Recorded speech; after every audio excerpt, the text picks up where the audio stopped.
This is Concepts, where two pretentious sirs quibble over ideas that explain today's world. Phil Shea and Steve Rose. Welcome to the Concepts Podcast. Welcome. Today's episode is familiar to many people, especially those who read self-help stuff. It is the growth versus fixed mindsets. Nice. Love it. This is both of our wheelhouses. Yeah. Yeah, though I ended up doing some research because I always feel compelled to do some. And I primarily took from a blog called Brain Pickings. It's a fairly famous blog where I don't remember the name of the author. She basically writes about whatever she feels like, and somehow that got enough traction. Maria Popova, that's her name. Okay. So she reviewed this book called Mindset by Carol Dweck, who's a PhD. Yeah. Yeah, I'm not familiar with her, but it sounds like you are. Mm-hmm. What do you know about her? The name's familiar. I believe she does work on grit. Nope, that's Angela Duckworth. Oh, okay. Sorry, Duckworth. I don't know if there's an S in there. But yeah, she's on actually another podcast. Just a shout out to them, is No Stupid Questions with her and Stephen Dubner, the guy from Freakonomics. Pretty good podcast. Oh, right. Nice. They have what I would aspire to, which is where they just say stuff in the podcast and then somebody else afterwards looks it all up. And then at the end of the episode, it goes through everything they mention and specifically singles out those things. Oh. I don't want to add that to my workload of this already. No. So I'm not going to be doing that just yet. When we start making money, I will hire somebody. Yes. We can only dream. Yes, that's a dream worth having. It's a stretch goal eventually. Yes. Supposing this ever makes money, ever. All right. So I think we should probably define what a growth versus a fixed mindset is. We've been failing, or I've been failing to do that so succinctly at the beginning of these episodes. So I took a quote from Brain Pickings, and she's referencing the book. And so I will begin with a quote from Brain Pickings. A fixed mindset assumes that our character, intelligence, and creative ability are static givens, which we can't change in any meaningful way. And success is the affirmation of that inherent intelligence, an assessment of how those givens measure up against an equally fixed standard. Striving for success and avoiding failure at all costs become a way of maintaining the sense of being smart or skilled. And then the other flip side, another quote, a growth mindset, on the other hand, thrives on challenge and sees failure not as evidence of unintelligence, but as a heartening springboard for growth and for stretching our existing abilities. And so they kind of argue that from those stances, you can have a lot of knock-on effects that can dramatically change the outcome of a life, and that we actually adopt them very early on. No, that's huge. And the perfectionism that you can often see associated with the fixed mindset versus the learning from failures in the kind of openness you see with the growth mindset. Yeah, I think it extends to almost every domain, because I guess I kind of see it like you're a video game character where you picked your stats and then nothing really changes it outside of that. Though I don't really understand how they think that's true. Honestly, it blows my mind trying to think about how somebody would aspire or believe that they have the fixed mindset. And it's often not stated. And I think that's how it kind of pervades in their lives. But it's weird because it's obvious that children are not as good as adults at things. But I guess it always kind of comes back in adult minds to the idea of talent, which I will get to eventually.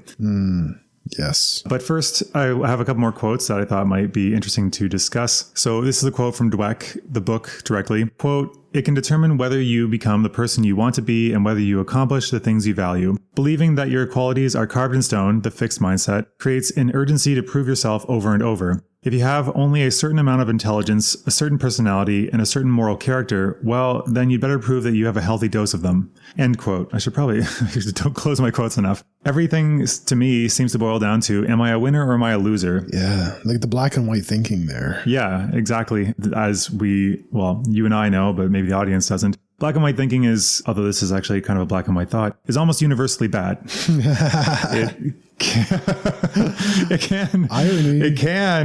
It can be useful, but I'm sure in some contexts, but in most contexts, it seems to not really apply and seems to lead people astray. Because the more I've learned about the world, the more I see that everything is a shade of gray, and there's some bright lines here and there, but it's often negotiable depending on context. Oh, 100%. Yeah. And the black and white thinking is the exact opposite of that, where people try to create certainty, or it's all or nothing. Like, this person is all good or all bad. They're an evil person or they're great. There's no kind of, right. Well, they're a good person that does some bad things sometimes. There's no shades of gray. No, yeah. And that black and white thinking kind of being associated with that fixed mindset of I'm a winner or I'm nothing. Yeah. And you could see how, and again, going back to men defining themselves, I spoke about this in the last, maybe both podcast episodes, but men defining themselves as their jobs. And I guess that actually was more the Fox and the Hedgehog, where we were talking about these people who see this as their domain. Mm-hmm. They feel that they have to come out ahead and win whatever it is they see as a contest about being right or whatever. They don't actually care about the truth because that would be evidence of them being dumb. One question I have written down here, well, two questions about it boiling down to being between winners and losers. For one, what use is practice for people who believe that you can't grow or that this is all you have? Like, what is practice then?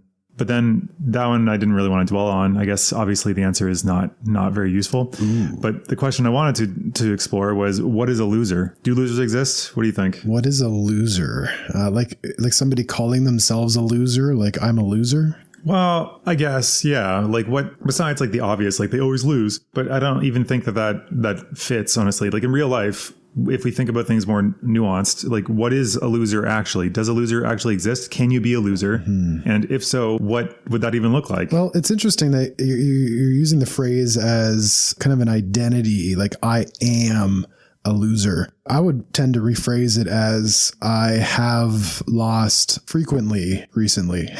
Like, you know what I mean? Versus making it into an identity. Yeah. I guess the only way it can really fit for someone to be a loser is to say certain identity features would be loser-like or conducive to losing. To me, I guess I've already thought about this, obviously, because I posed the question, but did you want to try some more on that, or should I just give mine? Well, I'm pretty much saying that it's an unhelpful way to identify yourself. What are your thoughts? Oh, well, that's the thing though. Like I never stipulated that it had to be about yourself. It could be about somebody else. Yeah, I would say it doesn't exist, in that it's more helpful to look at it as something that has happened to you over time, but not as a black and white, you are this inherently, you know? While I agree that it's not helpful to identify yourself as that, it is helpful possibly to use it on other people, potentially. The same function. Tell me more. Well, because like, it's the same function as shame, right? Like shame as a role, like you shouldn't use it as like a parenting strategy, but societally speaking, shame evolved in our species without having to get the law involved or like the state. It's a way to control certain behaviors. Like you shouldn't be shitting on people's lawns. If you did that and people know you did it, you're going to be shamed for it and you deserve that shame. Okay. Got it. I think in that context, it is actually useful. So should you just wait? Let's back up again. Okay. So should you be shamed if you are doing that, or should people ask you, what is going on with you right now that would make you want to do something like that? And should they be helped rather than shamed? I guess some would argue that shame is helping them. I think it would be better to help them. I mean, it depends on how egregious the act is. Obviously, shitting on somebody's lawn is going to be so out there that, yeah, there's probably something going on there, and we should probably discuss that and approach them. We should like in reality, should we shame someone who's doing that? I think there's some mental health problems. Okay, I think you're jumping too much on this particular topic. I just mean there are instances like if somebody keeps making rude comments about people's weight, you could probably shame them for being such a dick about shaming other people. That's a better example. Okay, I just wanted to make sure the example was more solid. Oh, whatever. Just make it.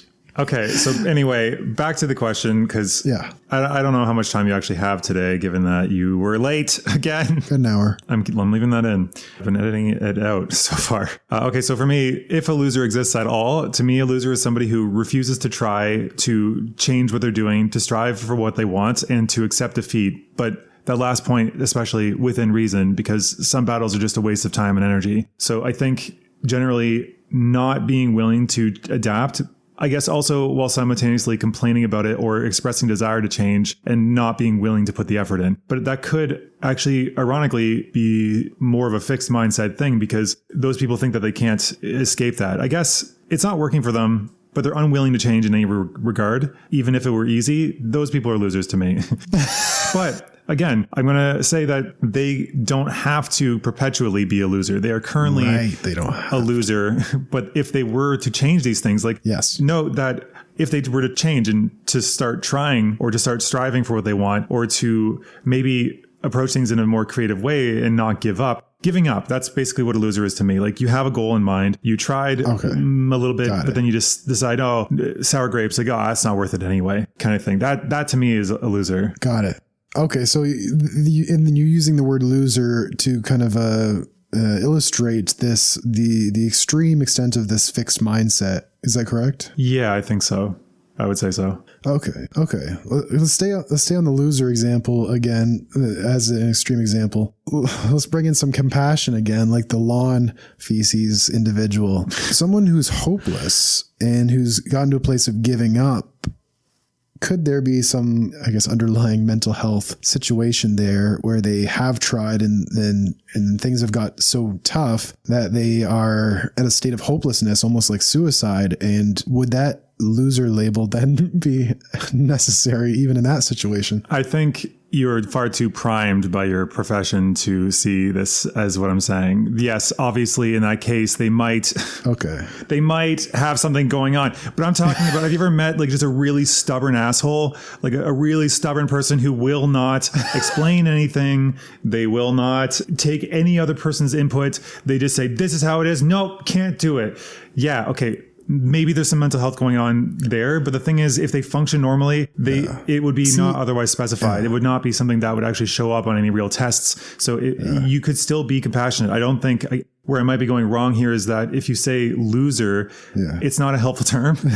You shouldn't even say that to the person, but I would say the archetype of the loser would be this to me. Yeah. I actually get your argument, and I see the flexibility in it. And I'm just so hesitant to use that word because it comes with so much baggage. Yeah. I'm only basically exploring the idea because the fear is to be a loser for the fixed mindset, because they think this is all I have and I can't get any more of it and I don't want people to know about it. So I have another quote from Dweck. Quote, "Do people with this mindset believe that anyone can be anything? That anyone with proper motivation or education can become Einstein or Beethoven? No. But they believe that a person's true potential is unknown and unknowable, that it's impossible to foresee what can be accomplished with years of passion, toil, and training." End quote. Yep. Is this the growth mindset? Yes, this is the counterpoint, because I know that people are going to think that the believe it and you can do it is going to be like kind of, I bring up The Secret actually later in my notes. The Secret or Think and Grow Rich, Napoleon Hill, these kinds of ideas. It's not the same as that. Mm-hmm. Might as well get into it now. Think and Grow Rich and The Secret both focus on just intent, just focusing on the idea of it. And I can see some value in that, supposing that focusing on this goal and keeping it in mind and making it like a SMART goal, specific, measurable, attainable, realistic, and time sensitive. That don't worry about that. I'll link to it, but just as a refresher, just something that's specific that you can actually move toward and is actually realistic. I think if you do that and you fixate on that, then yes, you will start taking steps moving forward. And that's the only value I can see in this. However, The Secret does take it a bit further. I have not read the book, but I have read about it. They believe that just by the intention of a conscious being will signal to the universe and the universe will provide, which I don't buy. I think this differentiates from that in ways that you can probably find pretty obvious, right? Yeah, the whole metaphysical piece goes beyond reality, and it can make you just not take action because you're kind of almost entitled, because it's like, I thought it. Yeah, everything happens for a reason. I thought of it so hard that it's going to happen. The universe will provide it. I don't know. It's not realistic. No. Yeah, not realistic. Another counterpoint I thought people might come up with was so basically when I'm doing research for this, I'm thinking about any possible questions you might come up with and any possible objections that might come up. Did you think of my lawn feces objection? No, because I didn't think of that example until I said it. Anyway, the other objection was that people, especially in the tech community or startup community, they say fail faster, right? Fail faster, get to the point of failure. I think fast, it does. Well, it does need some caveats. It does need some add-ons to that, because I think what they mean, and again, you have to steel man these, either take them at their best interpretation, is that you need to ditch or modify bad ideas to make it into something better. So if it's obviously a failed idea, don't continue running at it. But also, at the same token, don't start something with the intent of failing. Like, I think we mentioned this earlier that we're doing this badly, but we're doing this to the best of our ability. No, I'm doing it with the intent of failing. Well, then you're dumb. Why do I have you on here? Because I have a growth mindset. No, but you don't grow from purposely failing. I don't know if you're playing devil's advocate. I'm not purposely failing. I'm just exaggerating. Yeah, you're joking. Good. Dumb. Okay, so am I a loser? If you were constantly purposely failing and purposely tanking other people in a nihilistic way that was just self-serving for your own position in the world, yeah, I would say you are a loser. Then yes, yeah. If you there's another form of loser is somebody that consciously tries to make other people fail and just relishes in the sadism of it. Those people I would say are losers. Got it. Yes. But it does make me think of a quote, because like the most favorable interpretation of that is a quote. I don't remember who it was by, but those who have given up on their dreams will encourage you to give up on yours. And that's the whole quote. That's because they think they're saving you the hurt of trying and not attaining your goals. Oh, nice. It's a compassionate way of looking at things. Wait, which is the person trying to stop you or my interpretation of it? It's interpreting the person trying to stop you in the best possible light, as in they're not sadistic, that they're just trying to prevent you from the pain of failure. I think they're both being compassionate. I mean, my interpretation that way is compassionate, but as well, the person trying to stop you thinks they're being compassionate, right? Yes. They think they're helping you. Exactly. Yeah. Versus interpreting that person as just sadistic and bad.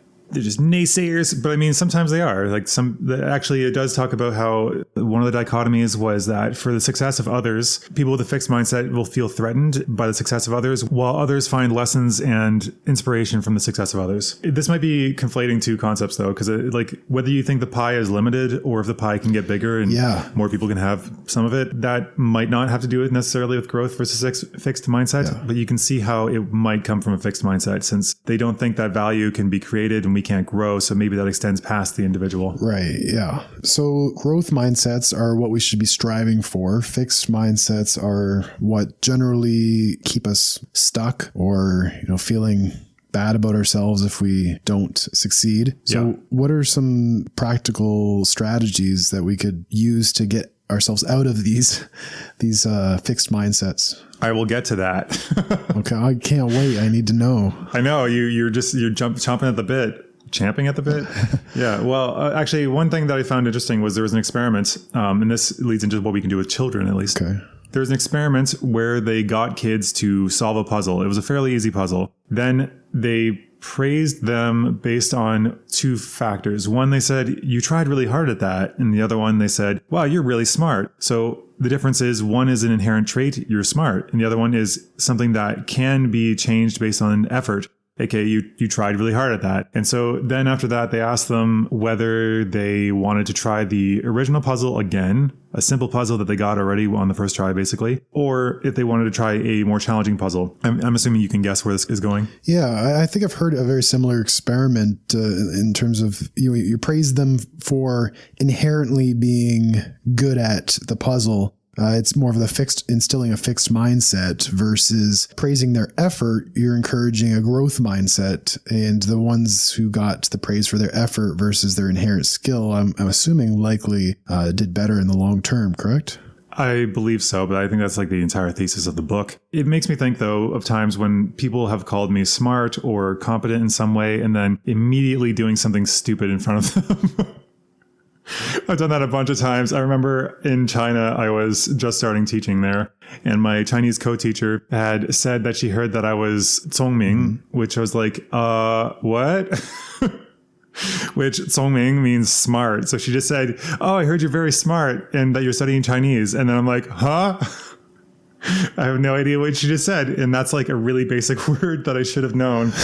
But yeah, so what I'm getting to...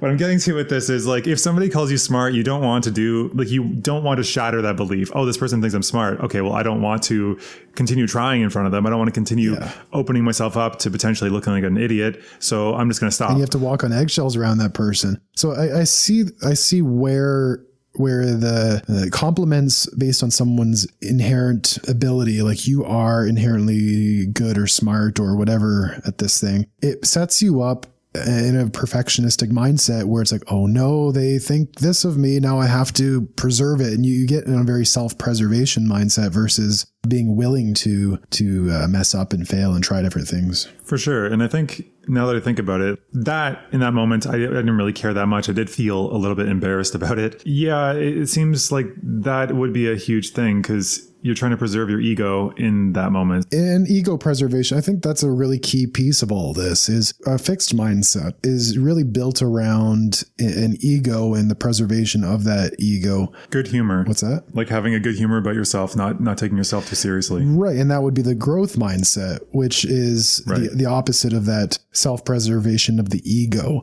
Yeah. So taking yourself lightly, wearing your identity like a light cloak that can be cast away at any moment. I'm partly here quoting Weber, a sociologist in... yeah, I was going to say, are you just going to like throw that quote out there and then pretend it was your own words? Protestant Ethic in the Spirit of Capitalism. Max Weber, classical sociologist. Okay. He's classical.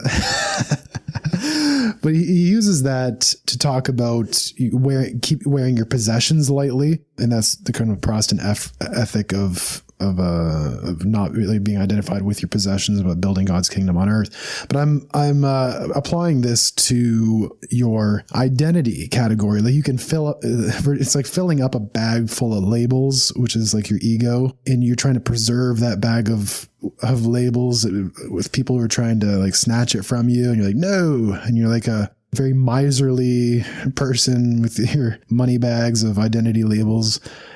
Versus someone who's just kind of like wearing them like a light cloak, just throwing them around, boomeranging them around, whatever.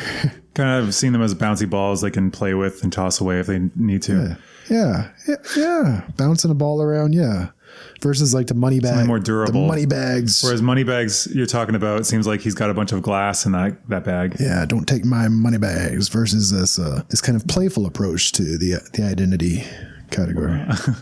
I don't know if he's necessarily, like in my mind, I guess what I'm thinking about this, matching it to this topic, it's more like they're afraid that somebody's going to take it from them, but also they could trip at any moment and just shatter them all, because even just a misstep can cause all these things to be taken away from them in this mindset. For instance, if you make a mistake at work, then, oh no, suddenly you're incompetent, right? Mm-hmm. Oh, and this is like a huge piece of counseling with clients. It's one of the main topics is the weight of having to bear these identity labels that were largely instilled early on in early childhood, getting praise for one's inherent ability to do X. And we see this huge in sports. Mm-hmm. And neither of us play sports or are involved in kind of that culture. Did you do any real sports when you were younger? Taekwondo, but it was a little different. You know, the hockey and the soccers of the world it's a whole different category, particularly for children who are aspirational into the professional leagues and all that, where the pressure really mounts. And right. This is one of the themes that I've seen with,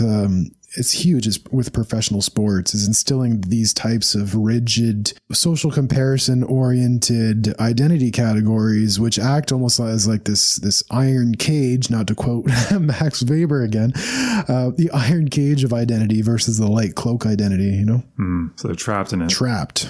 I was going to move into was talent and how I called it a mythic salve. Nice. Something that doesn't really exist, but people use it to soothe their bruised egos at times, because the way I'm going about this. So you just wait. So you're saying talent is, in your words, a mythic salve? Yeah, I'm saying it's a concept that people like to lean on a lot. And yeah, I guess you could argue it exists, but it's almost meaningless to buy into that whole mindset to me. Who will get further? The greatest talent who doesn't put any effort in, or a relentless idiot, a relentless buffoon? I mean, it should be evident that, let's even the playing field, an average person who isn't especially talented versus somebody who is exceptionally talented at that thing. I would argue that the average person who continues to try and doesn't give up often actually will continue persisting much longer, because they don't automatically get the accolades and they're doing it because they actually enjoy it. Whereas a lot of talented people, they like it a bit, but they're not really they're not going to push themselves that much because everyone's already telling them they're amazing.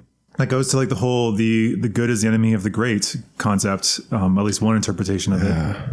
That is huge. Yeah, people who identify as particularly talented are being told that all the time. And I can relate to playing the piano growing up. Like, you are so talented, you are great at this, and you get the constant drip of validation, which almost makes you just like, well, I'm already great. I don't need to learn any more songs. Yeah, I'm good. I got my bag of tricks. Yeah.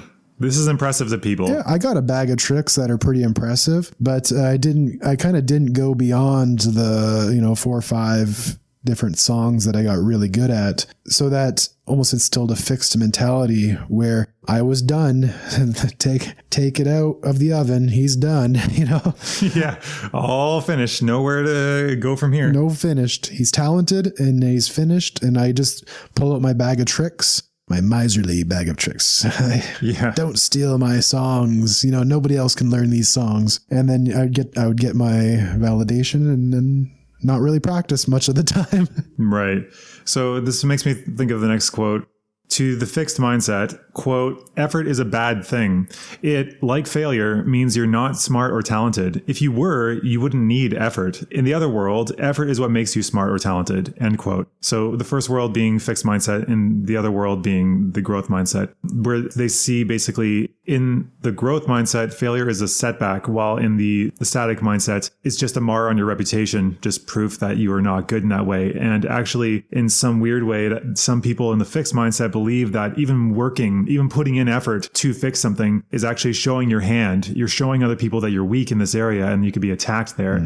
So that also does not really work well with collaboration. Because you wouldn't want to collaborate because you're exposing yourself to potentially people seeing like, oh, he's maybe not that great, or he has to try. Look, he's trying. He's staying up late for the project. It actually made me think right now of you're right. I'm just gonna random tangent first. I read this book called Warrior, Soldier, Magician. Yeah. I don't remember. It's this book where it talks about, I remember that. Yeah, Jungian archetypes, where it made me think at one point I had maybe a more fixed mindset, because in it talked about like the wizard, which I think I am probably closest to that archetype, which is mostly focused on knowledge. The good wizard and the bad wizard, there's each archetype has good and bad. From what I remember, this was like half a decade ago. The good wizard likes to share ideas and collaborate with people and understand new things and hopefully come up with new ideas by fusing them together. Whereas the dark wizard, which at that point I was kind of on this knife's edge between the two, the dark wizard hoards knowledge and does not share it because they don't want other people to have it, and they kind of become like a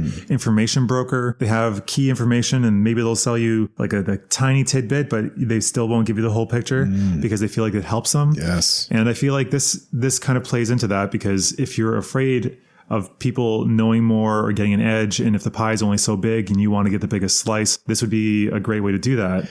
Yeah, I really see this as huge, not to always bring it back to grad school, but it's just reminding me of the approach to knowledge there tended to be that very hoarding and, okay, I'm not gonna put this out unless I copyright it, and or, don't steal my ideas. And it was very much oriented toward that versus what I've actually done, the exact opposite of that, is just publishing all of my best ideas publicly on my website, which really, it leads to a lot of plagiarism. I guarantee you.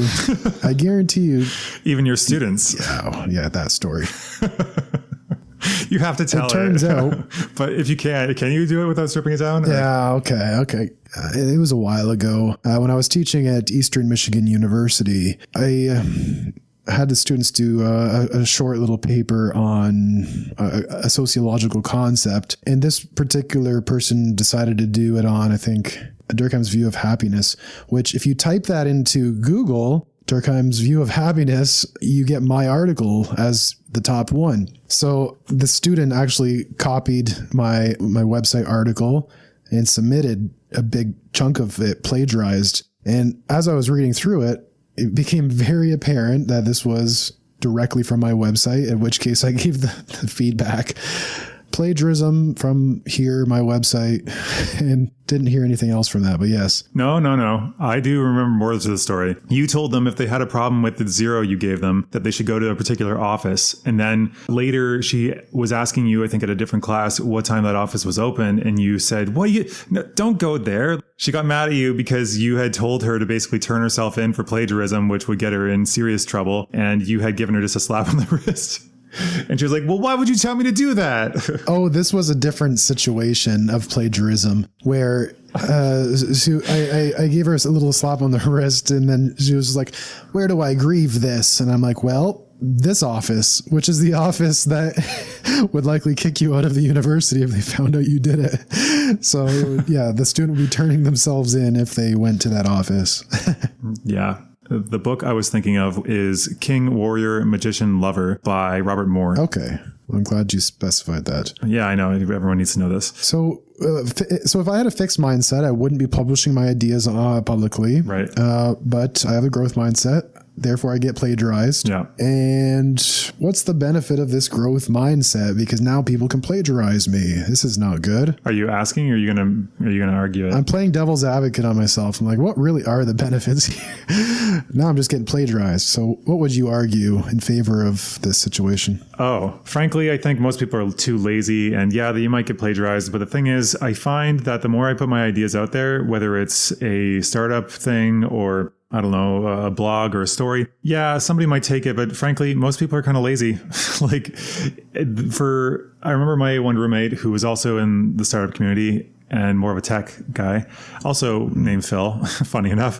He basically told me that what they had taught him was hiding your idea and not telling it to people was actually the very worst thing you can do. And I've come to agree with that because even if I have a great idea, if it's an absolutely amazing idea, people will tell me it's a bad idea and they will tell me not to do it because they won't necessarily see the value in it when there could clearly be value. Suppose they even did see it as a good idea, they might just be like, yeah, do it. But most people are not going to step up and do anything. Most people don't want to. So I don't think that there's any real risk of that. If anything, I find telling people ends up finding me like-minded people. It finds me resources. People will tell me ideas that they have that's related, and they'll just give me stuff that will be useful in the future. Like I did the same thing with my short stories. And if nothing else, because short stories, people aren't going to usually steal that because it's often not very good. But in doing that, at least it shows yourself that like nothing bad's really going to happen. And if anything, maybe you could be like an inspiring example to other people who see how bad you were at the beginning and how far you ended up coming. Yeah, no, I see that side of it too, because being afraid that someone's going to steal it assumes that everyone is trying to. Well, everyone is untrustworthy as well, that it is valuable to the point that people want to steal it. Or even if it is valuable, whether people are willing to take the actions, Right. But in addition, it also is often, I find, coveted in a way, your own ideas, because people seem to think that they will not have another big idea. This will be the only one. That's one of the reasons why people don't want to share these things. Like, if they take that, then I'm done. Like, I can't do anything else. But that's not true. Right. It's like my 5 songs. If somebody else learns them, I'm no longer unique. Yeah. I'm no longer special. Yeah. But I think also one of the things I see my sister do sometimes is she really likes stars and musicians especially. And I'm not disparaging this necessarily, but I just don't think it's a great idea, which is there are a lot of myths around these basically like modern day gods of sorts, aka celebrities. And one of them often, like I'm thinking of the Killers. Okay. I don't know the story behind this. On record, apparently the first song they ever completed was Mr. Brightside. No way. That's how the myth goes. I don't know if it's true or not, but let's suppose that's true. That's the first song they finished. Okay. What is that? Well, one, they put on that thing finished. What do they mean by that? Did they have just like a bunch of pieces, or did they have some finalized versions, but they kept tweaking it over years and years of revisions? Because the way this myth is often told is that it came out fully formed, a amazing, perfect song, and no real touching to it. But that's probably not the story. It sounds like a perfectionistic fixed mindset that's probably not the reality of the situation. And if it is, well, good for them. It's very rare. Honestly, I can't see it being the case unless unless they all came from a number of different bands and they were all like basically proficient experts at that time, which I don't think they were. So I don't buy it, but it's a nice story, but maybe a misleading one. Which can lead other people into false expectations of their own performance. Yeah. Exactly. One area I did want to talk about here was that some domains that people may not look at as areas where you could grow would be relational and romantic, which I'm not talking about sex, though, of course, that would be included because it's another skill like anything else. But I find that, again, referencing pickup, it's like we have to do it every friggin' episode. I'm actually going to reference it twice in this episode.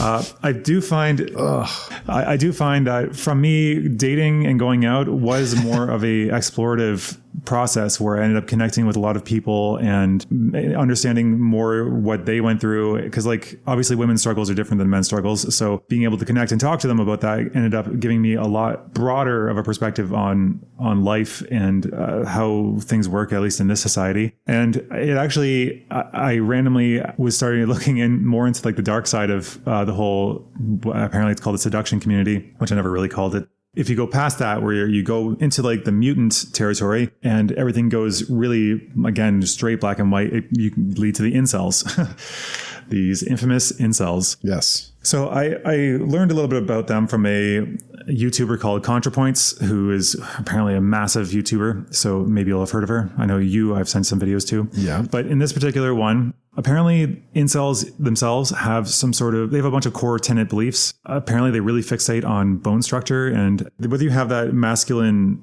brow ridge just above your eyebrows, they feel like a couple millimeters, they would actually want to get millimeters injected there to increase that brow ridge to make them more attractive. And they seem to really fixate on just bone and face structure, which is odd. But the reason is because they have taken this fixed mindset to the extreme in the relational sense, though they probably wouldn't phrase it that way, because the most hateful person in that group to that community is an incel who believes they can become not an incel, who can excel in a way that allows them to grow up to be like a full human, I guess, that will be loved and have relationships. They actually really detest those people, apparently, in some circles, because it kind of throws in the face of the other ones that you could fix this, but they don't want to hear that. They just want to commiserate. Wow. The fixed mindset in that community. Yeah. To the point of it being, in the skull, the brow ridge, determining the difference between worthy humans and unworthy humans. Yeah, and it's weird because it's like, why would they even assume that any animal sexuality is purely based off of a single facet? Like,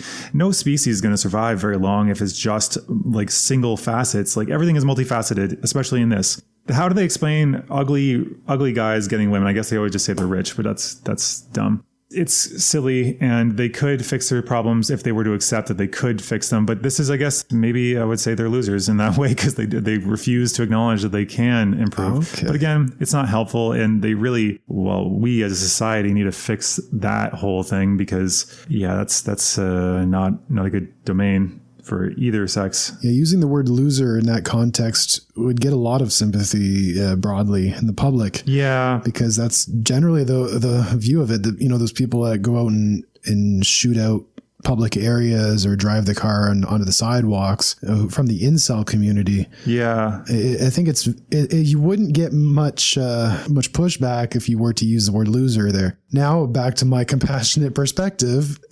Yeah, I'm hesitant though, because like these people are people that are already widely hated and without supports, and the supports they've found are toxic ones. So yeah, you're right. Compassion is required. Though I think an examination of masculinity is actually something I wanted to talk about, but just going to briefly touch on it. I think right now the problem is we've basically talked about the problems with masculinity, but we have not really emphasized or focused too much on what should be replaced with.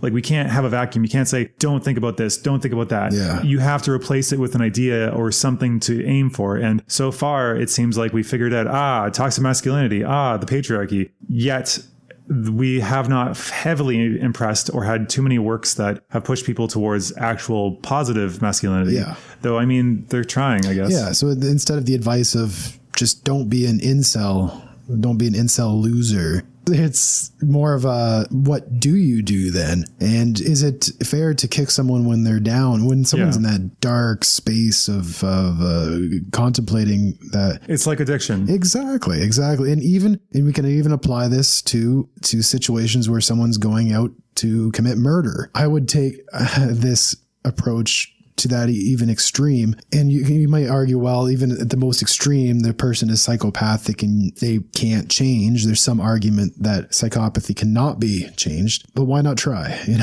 What's the harm? What's the harm in trying? Well, that particular one, I mean, psychopaths, apparently they don't respond to punishment, but they do respond to reward. However, that is politically untenable, because arguing we need to build a facility that is specialized for psychopaths where we can reward them for good behavior, that is not going to fly well with people, generally speaking. No.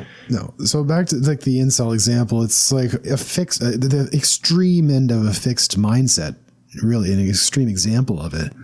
And to kick someone when they're in that, unhelpful, though your definition of the concept fitting. What do we do? And so we just not give children compliments of their... No, I've already said that part. I will review it later. So moving on from incels, the places that I actually hear this the most in my own individual life about talent, going back to the whole talent thing, is often with cooking and sometimes with computers and mostly with languages and musical instruments, where they say stuff like, I wish I could, but I never had the talent. And I guess if I want to give it the best argument, they would say I don't have time for that, or it's not a priority, but it's never presented in that way. It's always presented as, I just don't have the talent, which I got to ask, like, when have you or anybody anywhere ever seen somebody who's completely new with no transferable overlapping skills pick up something and be better than somebody with basically any level of proficiency, any level of experience? I don't think I've ever seen it. People might think they saw it, but chances are they had some previous experience if they were naturally able to do it, or they were watching people for a while. Yeah. But it's just not really a thing, man. Exactly. Yeah. And so we attribute talent to a situation where the person actually had some experience that is invisible. Right. I mean, like, I guess if, say, you've done a lot of martial arts, many different kinds of martial arts, and then suddenly you go to, say, rock climbing, you're like, I've never done this before. Yeah, okay. But like, you've put a lot of points into physical knowledge and strength and knowing your body. So it would transfer over. I guess this kind of goes back to Gardner's different kinds of intelligences.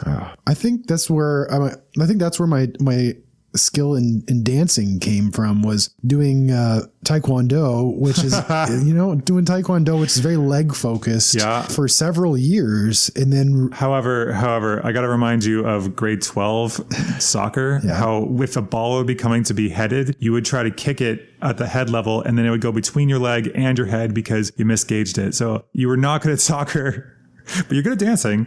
So I don't know if that argument holds, but I guess in some respects. Well, I didn't want to hit it with my head because you get prefrontal cortex damage. No, that is not what you were thinking. At that time, you were definitely thinking you didn't want to mess up your hair. No, I didn't want to hurt my head. Right.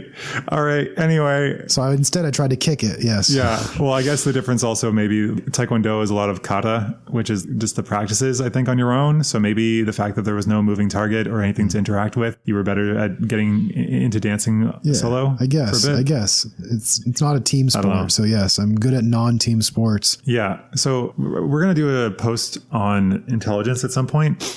But here, Dweck quotes a 7th grade girl when asked, I think, what intelligence is. I don't have the context. I just have the quote. So, quote, I think intelligence is something you have to work for. It isn't just given to you.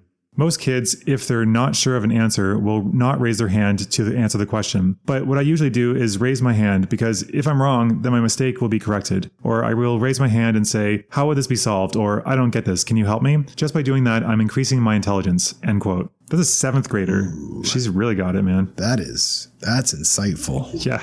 Actually, another interesting point on that same note from Brain Pickings, I think she's pulling from the book again, but she's not quoting here, so I guess I'm quoting Brain Pickings. Quote, those with a fixed mindset were only interested in hearing feedback that reflected directly on their present ability, but tuned out information that could help them learn and improve. They even showed no interest in hearing the right answer when they had gotten the question wrong, because they had already filed it away in the failure category. End quote. Love it. Yes. Reminds me of the difference between narcissism and non-narcissism. Very much narcissism being associated with a fixed mindset of only wanting the good. I don't want to hear the criticism. And criticism comes in. It's like, no, I can't hear that. Yeah, I mean, it can be annoying and painful to get criticisms, but yeah, it depends. Because I find, for instance, when telling people about the podcast, I might have already mentioned this before, but somebody just said, when I told them, they said, that's a really saturated market.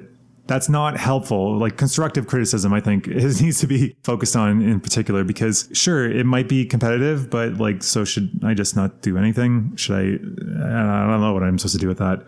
But okay, so examples of growth mindset. You keep asking me for actionable stuff. I do have them. I just save them for the end. Yeah. Because I mean, the takeaways. Okay. So this is the conclusion. Give me the tips. I just want the tips. The conclusion is after this. So examples of growth mindset. This is from a website called positivepsychology.com. which we should probably talk about positive psychology at some point. Yep. So students with a growth mindset may display behaviors like 1, asking the teacher to demonstrate a new way to do a math problem. 2, volunteering answers in class even when unsure. 3, asking a question even if it might seem basic or stupid. Remember when I kept asking people, what is fire? Yeah. Oh, I love the stupid question thing. Well, I mean, like, they're like, well, it's fire. You're like, but that's not answering my question. How is it? What is it? 4, seeking out problems that will push them instead of problems that keep them safely within their comfort zone. Yep. Conclusions. I'm not saying all this as a means to shame people with fixed mindsets, but rather to offer an alternative. Sure. Using the word loser. Well, that was more because they might see themselves as a loser. And I think that it's not possible to be one as long as you keep trying and you keep trying to improve. Ah, okay. Got it. So that's where I was going. After all that I've said, basically my point is none of this is fixed at birth, and you can always examine and reassess how you approach things, catching yourself thinking self-defeating thoughts. So you're not destined to be a loser. You can just fall into loserly tendencies if you choose not to change. Yes, because there are limiting beliefs here. The limiting beliefs, I think, is a concept from Buddhism, but it's a belief that stops you from advancing, as the name implies. But in this context, the limiting belief would be that you can't improve and this is all you've got. Because if you buy into that, then you will not improve. You will not push yourself. You will avoid challenges because you'll just see them as further evidence of your stupidity. And that is no way to get ahead in life. So what this means for you, the adult listener of this, presumably. What's it mean for me? For you, well, fine. Well, anybody, adults now, because I have specifically said kids before. For adults, my thinking is basically all great people throughout history have started as bumbling children. Okay, none of us started fully formed, coming from our parents just as a competent adults. That's not how it works. All these people are just ordinary people,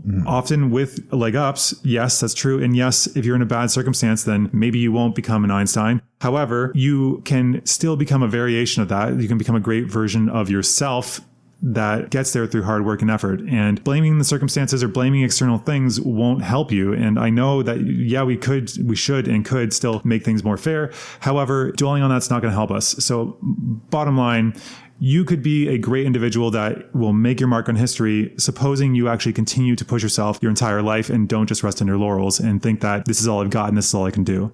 That's for adults.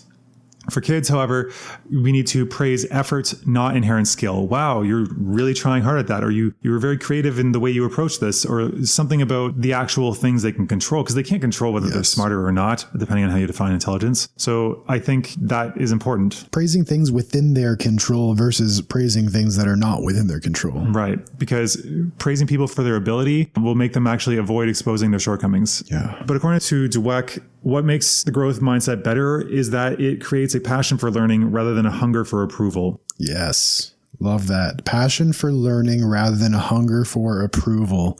Let's just take a moment to appreciate that. Yeah, so good. I thought you'd like it. So the final quote, why waste time proving over and over how great you are when you could be getting better? Why hide deficiencies instead of overcoming them? Why look for friends or partners who will shore up your self-esteem instead of ones who will also challenge you to grow? And why seek out the tried and true instead of experiences that will stretch you? Passion for stretching yourself and sticking to it, even or especially when it's not going well, is a hallmark of the growth mindset. This is the mindset that allows people to thrive during some of the most challenging times in their lives. End quote. This has been some really nice concluding takeaways. Thank you. You are obviously inherently skilled at finding these things. No, I just put in a lot of effort. And by that, I mean, I read stuff. You got me. I gotcha. That was so ham-fisted that it would be hard not to. I should rephrase that. You put in a lot of effort and obviously it paid off. And those were some nice takeaways. Thank you. And with that, thank you for tuning in and listening to our third episode of the podcast. And we hope to see you again. Take care.